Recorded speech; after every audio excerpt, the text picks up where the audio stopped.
El mundo vivía todavía en la tensión de la Guerra Fría, esa lucha silenciosa pero constante entre Estados Unidos y la Unión Soviética que llevaba más de 4 décadas moldeando la política internacional. Sin embargo, algo se estaba transformando. El nuevo líder soviético, Mikhail Gorbachov, impulsaba políticas que cambiarían para siempre el rumbo de su país y del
esfuerzo del presidente costarricense Óscar Arias Sánchez, quien impulsó un plan de paz regional que acabaría por darle el Premio Nobel de la Paz ese mismo año. Mientras tanto, en África, los conflictos y guerras civiles no cesaban. Etiopía, Angola y Mozambique eran escenarios de luchas sangrientas influenciadas por la Guerra Fría, y en Sudáfrica, el régimen del apartheid recibía cada vez más condena internacional. En los primeros meses de 1987, el mundo observó con atención el pulso económico. El sistema financiero internacional había sobrevivido a la recesión de inicios de los 80, pero la burbuja en los mercados empezaba a dar señales de inestabilidad. Japón se consolidaba como potencia económica emergente, mientras que en Estados Unidos la bolsa de valores alcanzaba niveles récord. Nadie imaginaba aún que ese mismo año ocurriría un colapso bursátil histórico, conocido como el Lunes Negro. En el ámbito político, Gorbachov comenzaba a hablar más fuerte sobre reformas internas en la URSS. Los soviéticos, acostumbrados a la censura y al silencio, escuchaban por primera vez críticas abiertas al sistema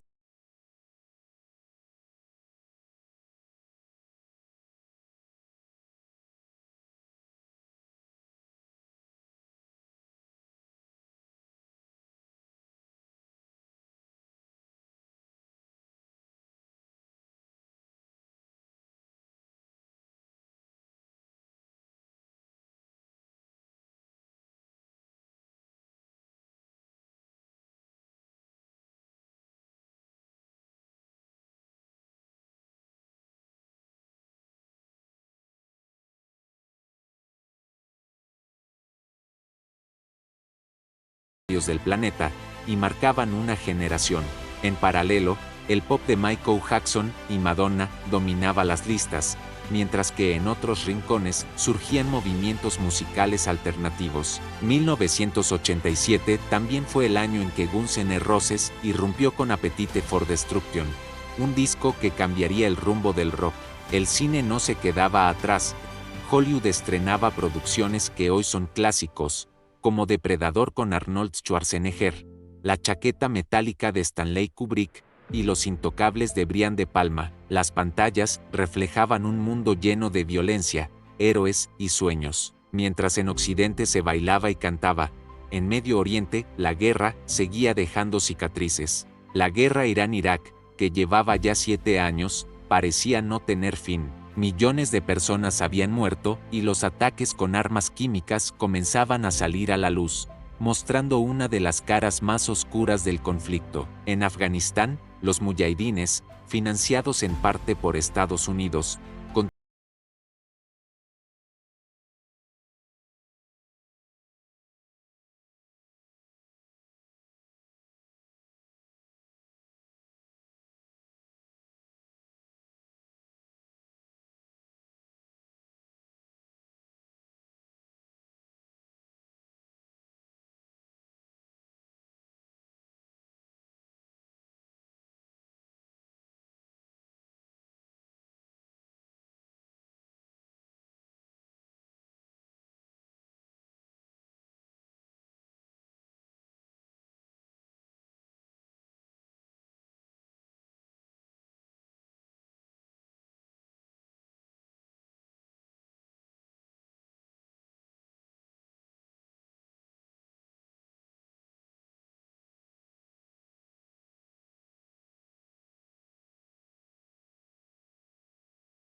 pidió respeto a los derechos humanos y justicia para los oprimidos. Fue un momento incómodo para el régimen militar. En mayo y junio, mientras el mundo seguía atento a Europa y Medio Oriente, en Centroamérica se gestaba una iniciativa histórica. El presidente de Costa Rica, Óscar Arias Sánchez, presentó un plan que buscaba detener los conflictos armados en Nicaragua, El Salvador y Guatemala. El proyecto proponía el cese de las hostilidades, elecciones libres y el respeto a los derechos humanos. Pese a las resistencias, los líderes de la región firmaron el Acuerdo de Esquipulas II en agosto, pero el trabajo de Arias en esos meses iniciales de 1987 fue tan decisivo que a finales de año recibiría el Premio Nobel de la Paz. Su propuesta no acabó con la violencia de inmediato, pero abrió una puerta al diálogo en una región devastada por guerras civiles. Mientras la política intentaba calmar guerras, la tecnología daba pasos silenciosos hacia un futuro que cambiaría la vida cotidiana. En 1987, Microsoft lanzó Windows 2.0, una versión aún rudimentaria, pero que sentaba las bases de lo que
representaba la frontera entre dos mundos, dos sistemas, dos formas de vida. Aunque en ese momento las palabras de Reagan fueron vistas como retórica política, años después serían recordadas como un anticipo de lo que vendría en 1989 con la caída del muro. Mientras los líderes mundiales hablaban de muros y tratados, los jóvenes del planeta vivían su propio despertar cultural. U2, con su gira Tejoso Tree Tour, llenaba estadios en Estados Unidos y Europa. Madonna seguía desafiando los límites con su estilo provocador. En el mundo hispano, Juan Gabriel, José José y Rocío Dúrcal dominaban la música romántica, mientras que Soda Stereo, desde Argentina, lideraba el boom del rock en español con su gira continental. 1987 fue también el año en que el hip hop empezaba a consolidarse como movimiento cultural en Nueva York y otras ciudades estadounidenses. Lo que había comenzado como expresión callejera se transformaba en un fenómeno global que daría voz a generaciones enteras. En el deporte, 1987 dejó momentos memorables. En el fútbol europeo, el FC Porto sorprendió al mundo ganando la Copa de Europa al derrotar al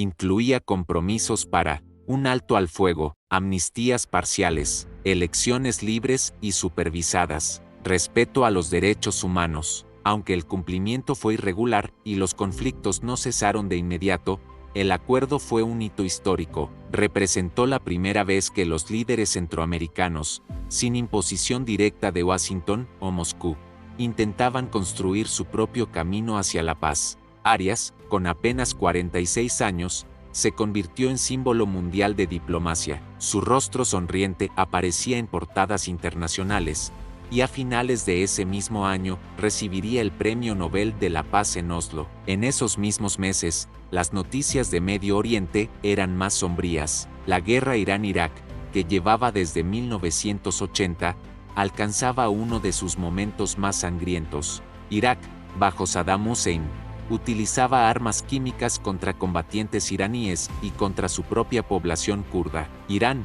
dirigido por el ayatolá Jomeini, movilizaba a miles de jóvenes en ofensivas masivas llamadas olas humanas. El Golfo Pérsico se convirtió en un campo de batalla naval. Los ataques a petroleros se multiplicaban, afectando el comercio mundial de crudo y provocando que Estados Unidos desplegara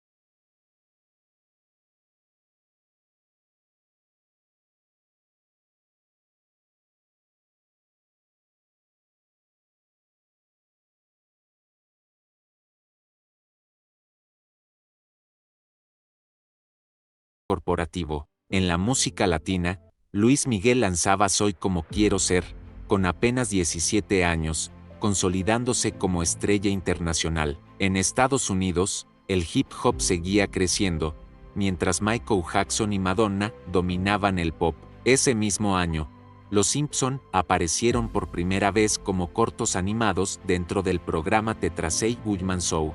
Nadie imaginaba que aquellos personajes amarillos se convertirían en un fenómeno cultural mundial. El 19 de octubre de 1987, el mundo financiero vivió una de sus peores pesadillas. Ese día, conocido como el Lunes Negro, la bolsa de Nueva York sufrió el mayor desplome en un solo día de toda su historia. Hasta ese momento, el índice Dow Jones cayó un 226%. La caída se extendió como un efecto dominó a todas las bolsas del planeta: Londres, Tokio, Frankfurt, Hong Kong, Millones de dólares desaparecieron en cuestión de horas. Las causas fueron múltiples. Un mercado sobrevalorado tras años de alzas. El uso de sistemas automáticos de venta, que aceleraron el pánico. El temor a una recesión global. La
deportivo vivía emociones intensas. En el béisbol, los Minnesota Twins ganaron la Serie Mundial frente a los Louis Cardinals, en una final que devolvió el entusiasmo a la ciudad de Minneapolis. En el rugby, se celebró la primera Copa del Mundo, organizada por Nueva Zelanda y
democráticas, las primeras en décadas. Después de intensas protestas estudiantiles y presión internacional, el régimen militar accedió a abrir el sistema político. Si bien las elecciones fueron imperfectas y favorecieron al antiguo partido oficialista, marcaron el inicio de la democratización que hoy caracteriza a Corea del Sur.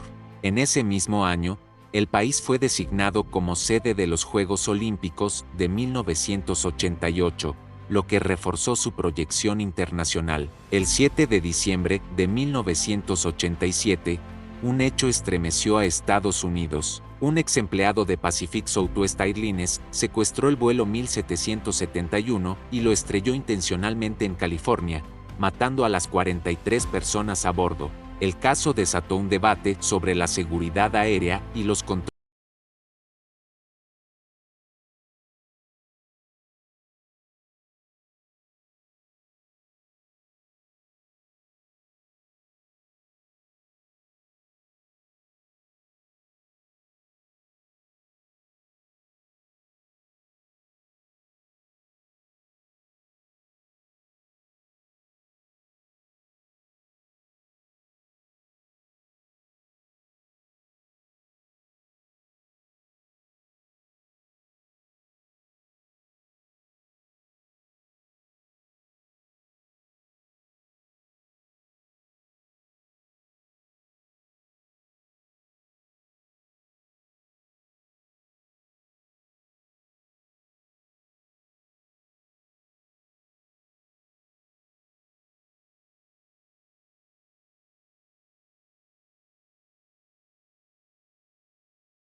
sino una amenaza mundial. Por otro lado, en genética, se hicieron los primeros avances significativos hacia lo que más tarde sería el proyecto Genoma Humano, abriendo un camino que revolucionaría la biología. El año cerró con sentimientos encontrados, esperanza por el Tratado INF y los pasos hacia la paz en Centroamérica, dolor por las tragedias aéreas y la violencia en Medio Oriente, transformación cultural, con una música que rompía fronteras y un cine que retrataba la complejidad de la época, cambios profundos, con movimientos democráticos en Asia, protestas contra el racismo en África y reformas en la Unión Soviética. El mundo despedía 1987 con una pregunta: ¿estábamos realmente en el inicio de una nueva era de paz, o solo en una pausa momentánea en medio de la Guerra Fría?